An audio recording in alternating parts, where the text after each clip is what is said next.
তো ফাইনালি কিন্তু চলে এসেছি মায়াপুরে। জাস্ট অসাধারণ কিন্তু ভিউগুলো।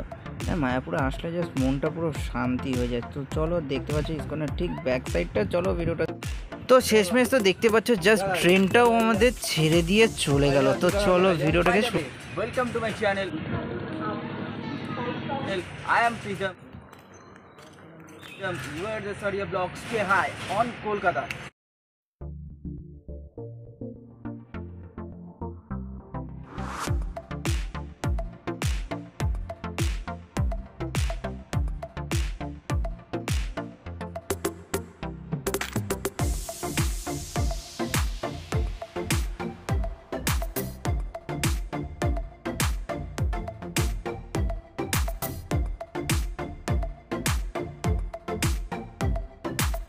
গুড মর্নিং, কেমন আছো তোমরা সবাই? আই হোপ কি তোমরা সবাই ভালো আছো। তো জাস্ট তোমরা তো ইন্ট্রোটা দেখলে, ইন্ট্রো শ্যুট করা হয়ে গেল এবং তার সঙ্গে আজকে তোমাদের একটা ছোট্ট ইনফরমেশান দিতে চলেছি। কারণ কি, আজকে যেতে চলেছি সকাল সকাল হচ্ছে মায়াপুর।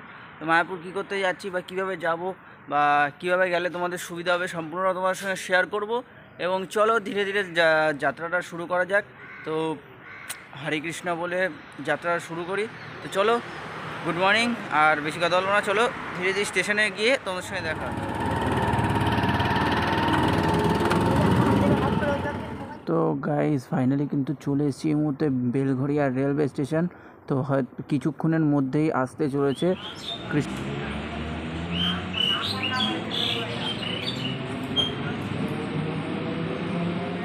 মর্নিং। কারণ কি, আবারও তোমাদের সঙ্গে ভিডিওতে চলে আসলাম। কারণ কি, তোমাদের সঙ্গে কথা বলছিলাম ঠিক অটো স্ট্যান্ডে, মানে যেখানে আমি থাকি সেই জায়গার থেকে তোমাদের সঙ্গে কথা বলছিলাম। আর এখন আমি দাঁড়িয়ে রয়েছি বিরাটি বলছি বেলঘড়িয়া রেলওয়ে স্টেশন। তো তোমাদের কিছু ছোট্ট ডিটেলস দিতে যাই। যতই তোমরা জানো সেটা আমার দায়িত্ব, ভিডিও যখন করছি সম্পূর্ণ ডিটেলসটা তোমাদের দেওয়া। কারণ কি, তোমরা কিভাবে যাবে মায়াপুর। তো তোমরা হচ্ছে অনেকভাবেই যেতে পারো। যারা বাসে করো, মানে কলকাতা থেকে মায়াপুরের বাস ছাড়ে, এবং তোমরা হাওড়া ডিভিশন থেকেও, তোমরা হাওড়া থেকে যারা যাবে হাওড়া কাটোয়া লোকাল ধরে তোমরা যেতে পারো। এবং কি, শিয়ালদা থেকে যারা যাবে শিয়ালদা কৃষ্ণশ্রী জাংশন মানে লোকাল, এবং তোমার লালগোলা প্যাসেঞ্জার যেটা যায় সেই দুটো গাড়ি করে তোমরা যেতে পারো। আর টাইমিংটা তোমাদের স্ক্রিনে শো করছে অলরেডি, তোমাদের দেখতেই পাচ্ছ। আর বেশি কথা বলবো না, ট্রেন তো জাস্ট আগের ট্রেনটা আমাদের ছেড়ে দিয়ে চলে গেল, ট্রেনটা ধরতে পারলাম না।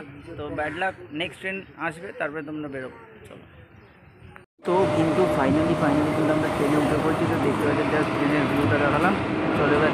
তো গাইজ ফাইনালি কিন্তু চলে এসেছি এই মুহূর্তে মায়াপুর। তো জাস্ট এই মুহূর্তে চলে এসেছি হচ্ছে তোমাদের বড়াল ঘাট। তো যেখান থেকে আমরা মানে বোট বা নৌকো যেটাই। তো গাইজ এই মুহূর্তে কিন্তু আমরা উঠে পড়েছি, বোট মানে নৌকোয় উঠে গেছি। তো এবার কিন্তু আমরা চলে এসেছি বোট মানে নৌকোর সামনের দিকটা। জাস্ট কোকিল পাখি ডাকছে, শুনতেই পাচ্ছ।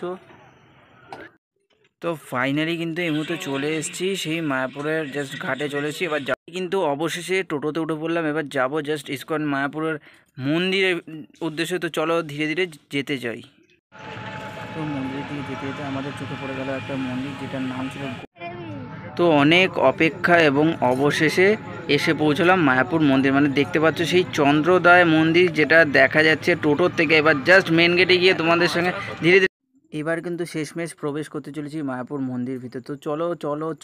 তো শেষমেশ কিন্তু ফাইনালি প্রবেশ করে গেছি সেই মন্দিরে। তো দেখছো, তোমাদের জন্য দেখাতে নিয়ে চলেছি সেই শিলা প্রভুপাদের সেই সমাধি মন্দির দেখালাম। তো এই হচ্ছে মায়াপুরের জাস্ট সমাধি মন্দির, মানে মিউজিয়াম বলতে পারো। তো সমস্ত কিছু এখানে তো দেখার মতো, এখানে দর্শনীয় স্থান। আর এই আগে যাচ্ছি সুলভে। আর এই মুহূর্তে জাস্ট এসে পৌঁছেছি মায়াপুর মন্দির।